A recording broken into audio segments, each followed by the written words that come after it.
तमाम बयानों के बीच यह तय है बिहार की सियासत एक नया मोड़ लेने वाली है। हमारे वरिष्ठ सहयोगी प्रकाश जी इस वक्त हमारे साथ जुड़े हुए हैं। प्रकाश जी, तेजस्वी यादव ने जो मंच पर बयान दिया है, अब यह तय है, माना जा सकता है, कहा जा सकता है कि ये इनकी ही पार्टी को, इनके ही प्रत्याशियों को बैकफुट पर ले जाएगा। प्रकाश जी, देखिए, बिल्कुल राजनीति में मुद्दे होते हैं, जाति का भी इस्तेमाल किया जाता है, मैसेज किया जाता है जाति और धर्म के आधार पर इनडायरेक्ट रूप से, लेकिन परोक्ष रूप से जिस तरीके से सेना अध्यक्षों का नाम लिया गया और यहाँ तक कि भारत के सर्वोच्च पद राष्ट्रपति का भी नाम लिया गया कि वो भी सनातनी है, सेना अध्यक्ष का नाम लिया गया कि सनातनी है, और तीनों सेना अध्यक्षों का जो कि हमारी बॉर्डर की रक्षा करते हैं हर तरीके से, और इस तरीके से राजनीति में घसीटना ये ओछेपन का प्रतीक है और ये दोयम दर्जा का प्रतीक है एक तरीके से। और बीजेपी ने भी करारा प्रहार किया है कि इनकी ये मानसिकता है, सोच है जो परिलक्षित होती है कि किस तरीके से राजनीति करते हैं, तुष्टीकरण की राजनीति करते हैं, और ये अब स्पष्ट होता है कि विपक्ष जो है इस तरीके से आमदा है किसी तरीके से वोट की जुगाड़ में कि कुछ भी अनाप शनाप बयान दिए जा रहा है। शायद तेजस्वी यादव को बोलते समय ये संदर्भ नहीं होगा या उनको होशो हवास में बोले हैं या नहीं, लेकिन जिस तरीके का ये बयान है ये पूरे देश में इसका खामियाजा भुगतना पड़ेगा, क्योंकि ये उसी तरह का बयान है जैसे तमिलनाडु के एक मंत्री ने एड्स की संज्ञा दी थी सनातन धर्म को और सनातनी से कंपेयर किया था। तो जरूर से इसका नुकसान और खामियाजा राजनीतिक रूप से भुगतना पड़ेगा और जनमानस पर इसका व्यापक असर पड़ेगा। देखना है, हम लोग इंतजार करेंगे कि तेजस्वी यादव अपने डिफेंस में क्या बयान देते हैं आगे आने वाले दिनों में। जी बिल्कुल, तो राजनीति जरूर होती है, तमाम मुद्दे उठाए जाते हैं, लेकिन सेना को कभी घसीटने की कोशिश नहीं होती जो तेजस्वी ने की है। बहुत बहुत शुक्रिया आपका प्रकाश जी हमसे बात करने के लिए। लेकिन इस बीच डिप्टी सीएम विजय सिन्हा की तरफ से भी प्रतिक्रिया। डिप्टी सीएम विजय सिन्हा का पलटवार है, इनकी सोच धर्म तक ही सीमित है, विकास पर ये बात ही नहीं कर सकते। विजय सिन्हा ये कह रहे हैं कि ये जो बयान तेजस्वी दे रहे हैं दरअसल उनकी पूरी सोच धर्म से जुड़ी ही राजनीति करने पर ही सीमित है, विकास की बात ये सोच ही नहीं सकते हैं, इसलिए इस तरह की बात करते भी नहीं है। सनातन के संतान कभी भयभीत नहीं होते हैं और ये तुष्टीकरण करने वाले लोग सत्ता एन केन प्रकारन प्राप्त करने की मानसिकता से भयभीत हैं। इनको लग रहा है कि आज सभी मां भारती का संतान देश के प्रधानमंत्री नरेंद्र मोदी जी की गारंटी पर विश्वास कर रहा है। तो हिंदू और मुस्लिम की बात नहीं हो रही है, बात हो रही है सुचिता का, सुशासन का। ये राजद कांग्रेस के लोग सुचिता सुशासन पर क्यों नहीं बोलते? देश के प्रधानमंत्री बार बार कह रहे हैं कि देश से करप्शन हटना चाहिए, भ्रष्टाचार सबसे बड़ा महामारी है। तो तेजस्वी यादव के इस बयान के बीच अब लगातार बीजेपी तेजस्वी यादव को घेरने में लगी है। विजय कुमार सिन्हा को आपने सुना, अब हम आपको सुनवाते हैं कि आखिर चिराग पासवान ने क्या कुछ कहा है। दरअसल बड़ी खबर इस बीच यह है कि चिराग पासवान ने तेजस्वी यादव पर हमला बोलते हुए कहा कि सिर्फ और सिर्फ तुष्टीकरण की राजनीति करते हैं।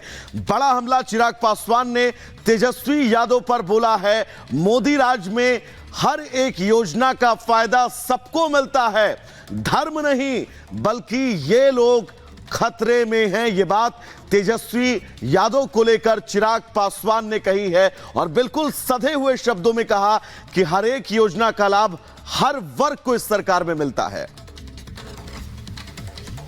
ये एक ऐसे प्रधानमंत्री हैं जो 140 करोड़ देशवासियों के लिए गरीब कल्याण की योजनाएं बनाते हैं। आप मुझे बता दीजिए कौन सी ऐसी योजना है जिसको धर्म के आधार पर बांटा गया? ये लोग तो आरक्षण को भी धर्म के आधार पर बांटते हैं, जो कि पूर्णतः संविधान के खिलाफ है। ऐसे में अगर आज 81 करोड़ लोगों को देश में अगर अनाज मिल रहा है 5-5 किलो का, उसमें कहीं ये देखा गया कि ये हिंदू को बांटा जा रहा है या ये मुसलमान को बांटा जा रहा है। जब हम लोग उज्ज्वला दे रहे हैं तो उज्ज्वला हम लोगों ने कभी ये देख के तो नहीं दिया कि ये हिंदू महिला को दिया जा रहा है या मुस्लिम महिला को दिया जा रहा है, या शौचालय हिंदू महिला के घर पे बन रहा है या मुस्लिम महिला के घर पे बन रहा है। ये जब ऐसी बातें करते हैं कि ये धर्म खतरे में है, वो धर्म खतरे में है, ये हकीकत में तुष्टीकरण की राजनीति करते हैं। तो एक तरफ तेजस्वी यादव के बयान पर बीजेपी हमलावर है, वहीं पीएम मोदी ने कांग्रेस पर बड़ा हमला बोला है।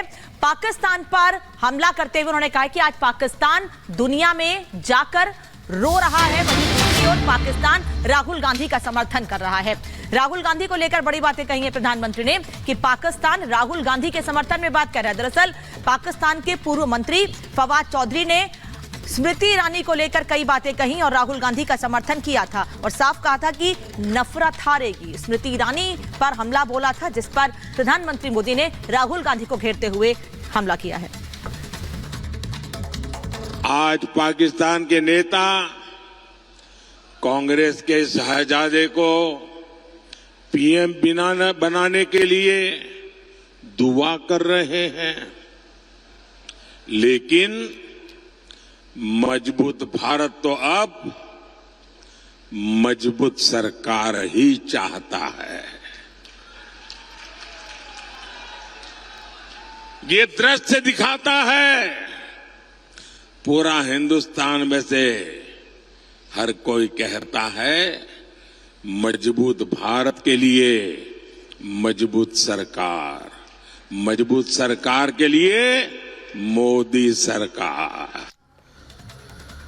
तो चलिए अब आगे बढ़ेंगे। दरअसल आतंकवाद के मुद्दे पर हताश हो चुका पाकिस्तान भी अब दुआएं पढ़ रहा है। क्या है उसकी दुआ और क्यों पाकिस्तान एक बार फिर हिंदुस्तान के अंदर चर्चा में आ गया है, अपने इस रिपोर्ट के जरिए आपको बहुत विस्तार से समझाते हैं।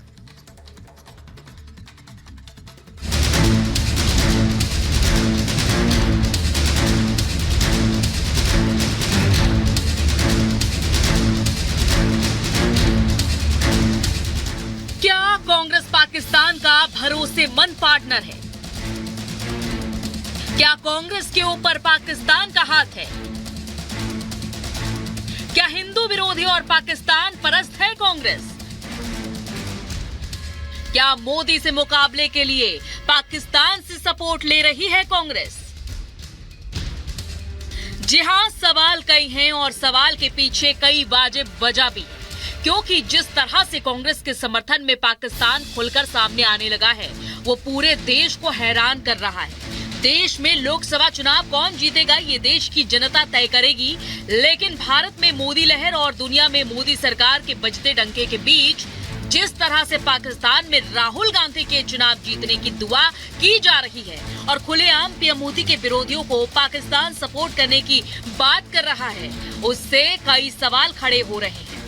मुझे नहीं समझ आता इंडिया में क्यों इंडिया मीडिया मुझे पता नहीं इसमें क्यों जो है मैं वहाँ सारी हेडलाइंस में हूँ। मुझे नहीं पता था कि मैं इंडियन इलेक्शंस को इस तरह से इफेक्ट कर सकता हूँ, लेकिन fact of the matter is, देखें हिंदुस्तान के अंदर इस वक्त जो नरेंद्र मोदी और बीजेपी हैं वो महासभा, हिंदू महासभा को रिप्रेजेंट कर रहे हैं और वो नफरत की सियासत कर रहे हैं। सो चाहे वो राहुल गांधी हो, चाहे वो कोई भी और सियासतदान हो जो नरेंद्र मोदी को रोक सकता है, हिंदुस्तान के तमाम जो लिबरल्स, हिंदुस्तान के तमाम वो लोग जो कि एक एक्सट्रीमिज्म के खिलाफ हैं, इस रीजन के तमाम लोग जो एक्सट्रीमिज्म के खिलाफ हैं, जाहिर है कि वो हर उस शख्स को सपोर्ट करेंगे जो नरेंद्र मोदी का रास्ता रोक सके। आपको बता दें कि पाकिस्तान के पूर्व सूचना मंत्री खुलेआम मोदी विरोधियों यानी कि हिंदू विरोधियों को सपोर्ट करने की बात कर रहे हैं और इसी बात को लेकर देश की सियासत में हंगामा मच गया है।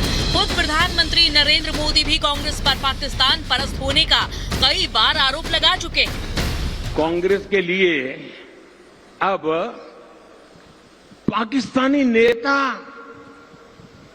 दुआ कर रहे हैं, शहजादे को प्रधानमंत्री बनाने के लिए पाकिस्तान उतावला है। आपने कल देखा होगा और हम तो जानते ही है कांग्रेस तो पाकिस्तान की मुरीदी है। पाकिस्तान और कांग्रेस की ये पार्टनरशिप अब पूरी तरह एक्सपोज हो गई है।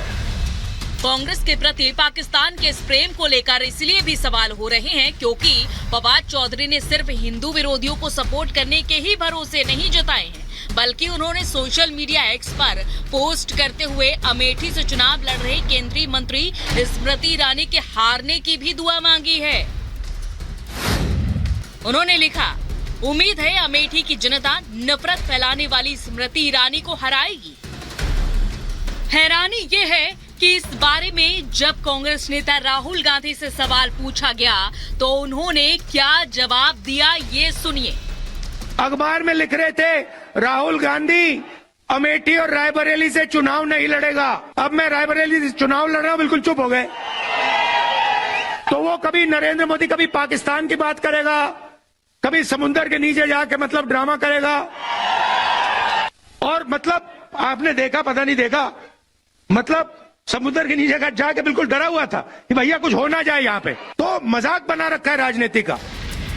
पाकिस्तान सिर्फ बीजेपी नेताओं के हारने की दुआ ही नहीं मांग रहा, बल्कि उसने कांग्रेस नेता राहुल के जीत में भी सपोर्ट करने की कसम खा ली है। यही वजह है कि कांग्रेस नेता राहुल गांधी के प्रति पाकिस्तान की इस दीवानगी को लेकर असम के सीएम हिमंता बिस्वा शर्मा ने राहुल गांधी पर तंज कसते हुए कहा है कि पाकिस्तान में राहुल की जीत पक्की है और राहुल पाकिस्तान में चुनाव जरूर जीतेंगे। पाकिस्तान में राहुल गांधी बहुत ज़्यादा पॉपुलर है और पाकिस्तान में अगर चुनाव होता है और राहुल गांधी चुनाव में खड़ा होता है तो राहुल गांधी बहुत ज़्यादा वोट से जीतेगा, इसमें कोई डाउट नहीं है।